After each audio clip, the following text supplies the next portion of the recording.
Olha só, imagina você poder virar o super usuário root num sistema Linux, assim, com uma linha de comando. Sem senha, sem nada. Parece coisa de filme, né? Pois é, mas por um tempo foi bem real. Tudo por causa de uma falha bem séria no comando sudo, a CVE 2025-32463, que até ganhou um apelido, chroot. Exato. E os materiais que a gente analisou para hoje detalham bem como essa vulnerabilidade funcionou, como dava para explorar ela e o impacto disso tudo. Uhum. Então, nossa missão aqui é desvendar os detalhes técnicos dessa falha. Ela ficou escondida por uns 2 anos, né? E entender por que ela foi tão importante. Ok, vamos lá, vamos investigar isso. Certo. Bom, para começar, é bom lembrar rapidinho o que o sudo faz, né? Ele basicamente deixa um usuário rodar comandos como se fosse outro usuário. Quase sempre como root, o administrador máximo. Aham. Aí, em 2023, mais ou menos, na versão 1.9.14, veio uma novidade, a opção "-r". E essa opção usa um negócio chamado chroot. Chroot. Isso. Explica um pouco o que é isso. Então, o chroot, como os textos descrevem, é tipo criar uma prisão virtual dentro do sistema de arquivos. Ele muda qual é o diretório raiz que um programa enxerga, sabe? Aí o programa fica limitado, só consegue ver e acessar o que está dentro daquela prisão. O pessoal usa isso para isolar programas, para testar coisas ou por segurança mesmo. Ok, então o chroot serve para isolar. Parece útil. Mas como que essa ferramenta de isolamento virou a chave para dar acesso total no sudo? Aí que o negócio fica interessante, né? É aí que está o pulo do gato, ou melhor, a falha crucial. O problema foi a ordem das coisas.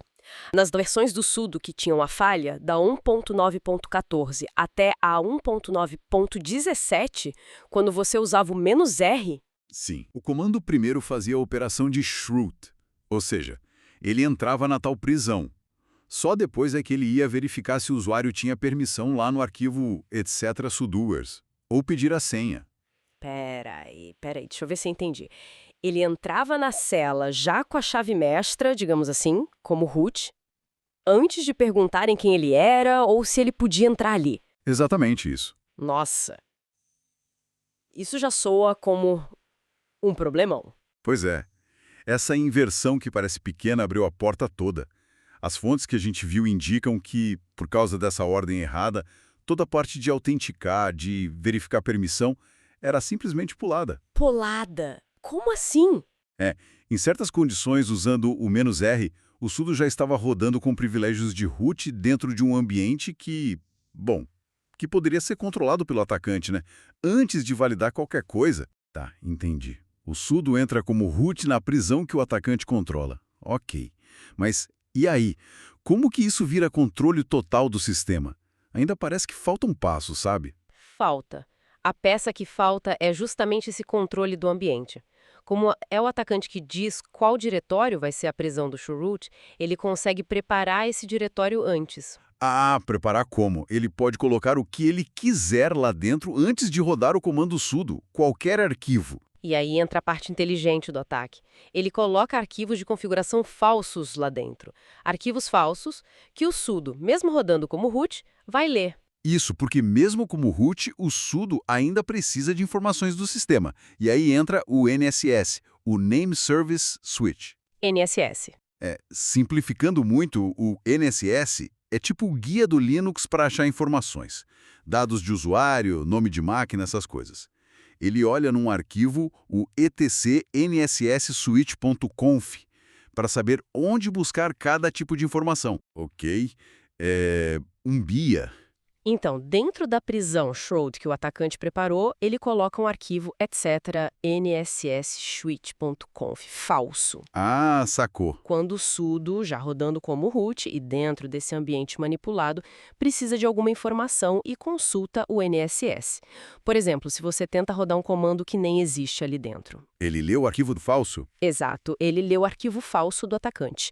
E aí vem o golpe final, que é bem engenhoso. Conta aí, esse nsswitch.conf falso manda o NSS fazer uma coisa: carregar uma peça extra de código, uma biblioteca compartilhada, um arquivo .so, que o atacante também criou e colocou lá na prisão.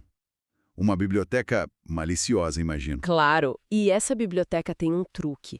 Ela usa um negócio chamado atributo construtor. Basicamente, é um pedaço de código dentro dela que roda automaticamente assim que a biblioteca é carregada na memória. Tipo uma instrução escondida que dispara sozinha. Isso, como um gatilho. E como o sudo já estava rodando como root naquele momento, pronto. O código dessa biblioteca maliciosa simplesmente abre um terminal, um shell, com todos os poderes de administrador para o atacante. Cara, parece complicado explicando assim, mas as análises que a gente viu mostram que, na prática, era ridiculamente simples de fazer. Teve especialista que demonstrou. Era só criar o diretório, compilar a biblioteca, rodar o sudo "-r" com um comando qualquer para forçar a consulta ao NSS e pá! Acesso root na mão. Exato. Como uma das fontes resumiu bem, né? 2 linhas fora do lugar deixaram milhões de sistemas vulneráveis. É impressionante e preocupante demais. É, muito. Um detalhezinho na lógica, talvez literalmente 2 linhas de código trocadas de lugar e um dos pilares da segurança do Linux ficou exposto por quase 2 anos. Nossa. Isso mostra bem como funcionalidades novas, mesmo bem intencionadas como o RR parecia ser, podem trazer riscos completamente inesperados se não forem testadas exaustivamente em todos os cenários possíveis. Faz todo sentido. E a correção? Foi complicada? Então, felizmente, a correção, como está detalhado na documentação deles, foi conceitualmente simples, mas crucial, claro.